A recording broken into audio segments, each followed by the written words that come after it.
South Africa's International Relations and Cooperation Minister Dr. Naledi Pandor is part of the advance team here in Washington, D.C. ahead of President Cyril Ramaphosa's arrival this Thursday. Dr. Pandor is my guest right now. Minister, always good to see you. Welcome to the United States and to the U.S. Capitol. Thank you, and lovely to see you as well, and greetings to all the viewers at home and all over the world. I want to start this conversation with a better understanding of what South Africa describes as a cordial relationship with the United States. Jendai Fraser, the former Assistant Secretary of State for Africa, posed this question to you yesterday in terms of what she called the sharp tone that South Africa sometimes has towards the United States, using the example after the invasion of Iraq and comparing that to South Africa's disposition towards Russia as it pertains to the invasion of Ukraine. You explained it quite succinctly yesterday. Would you give us a sense of your feelings this day?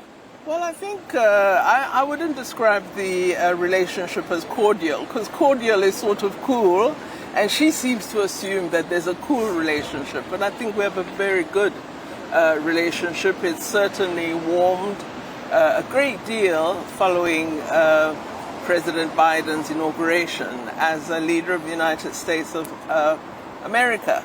A few years ago, Africa was described in extremely pejorative terms by the president, former president of this country.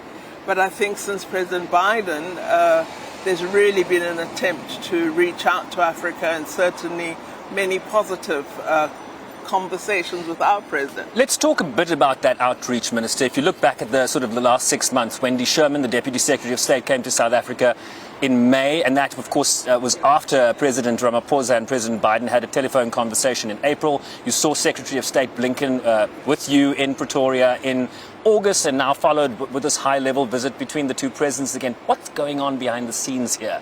There's definitely certainly an effort post the Trump administration to woo South Africa in terms of what?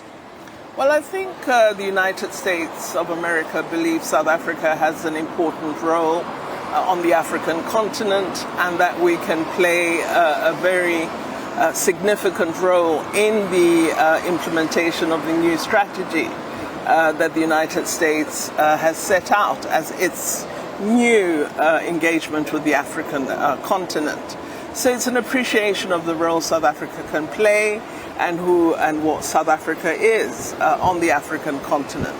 We appreciate that. Of course, we don't overestimate ourselves. Right. But also, as I pointed out during the conversation with Ambassador Fraser, we regard the trade and economic relationship between ourselves and the United States as very, very important. And it's a relationship we wish to harness and to, support with very positive intent. I want to talk about trade and investment and the economic aspect to this trip, because that's certainly a very big pillar of these deliberations that will happen here tomorrow. I just want to touch on as you mentioned, the U.S. strategy towards sub-Saharan Africa, which, in summary, the sense we get is that it's to counter the influence of, say, a China or a Russia in Africa. What do you make of that disposition?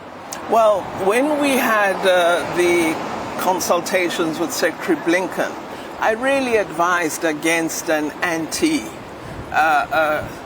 or any other an us or them scenario strategy, because I think it just leads to division. I said that I thought the focus should really be on Africa's own key strategy, which is Agenda 2063. And I was really happy that his presentation in South Africa had woven in Agenda 2063, and this is extremely important for us. We choose who we relate with, and we have relationships with many countries across the world, and really what we hope for, the key, the essence of the values and principles of South Africa, is multilateral cooperation across the world. It's respect for sovereignty of states, and support for the United Nations in the important work it leads in the global community. And I think those perspectives and ideals are shared by the United States. The economic element, Minister, is of course a very important one, right? South Africa is seeking to reinvigorate its growth trajectory, which has been tepid over the years, particularly as it relates to dealing with pressing issues like staggering unemployment. There's also this other dimension in terms of the transition away from fossil fuels and the financing, the just transition, the common but differentiated responsibilities that developed countries have towards countries like South Africa. This $8.5 billion, it's come with a lot of appendages and appendices in terms of how it's going to work. What are those conversations looking like in terms of the economic influence you seek from the US here? I think the detailed conversations have just begun as to exactly what those terms mean, you know, conditionalities, loans versus grant, right, etc. All of that is still to be mapped out in concrete terms. But I personally, and I think many of my colleagues, are encouraged by signs that there's a serious commitment to the just energy transition plan that was agreed upon at COP26. Right. So we are seeing the Glasgow deliberations being taken forward by the various interlocutors. And this is perhaps one of the first times where detail around a plan is actually pursued after the COP meeting. So at this moment, I stand encouraged, but the big issue is the detail around the promised funding. There's also a lot of talk about the economy more broadly in terms of equity. The tariff situation in terms of aluminium and steel has been described to me as low-hanging fruit in terms of building on this relationship, expanding this bilateral relationship. Is that something we can expect to be removed after this trip? Well, we're hopeful. We continue to engage. Our Minister Patel engages his colleague in the trade sector. I've made mention of it to Secretary Blinken as a very important outcome for South Africa.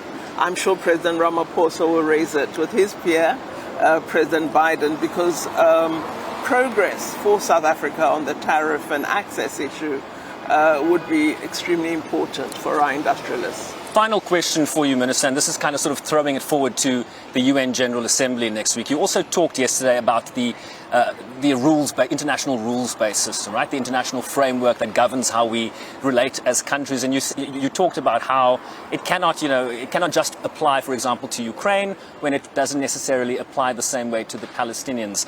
I want to read you something Linda Thomas-Greenfield, the US ambassador to the UN, said last week.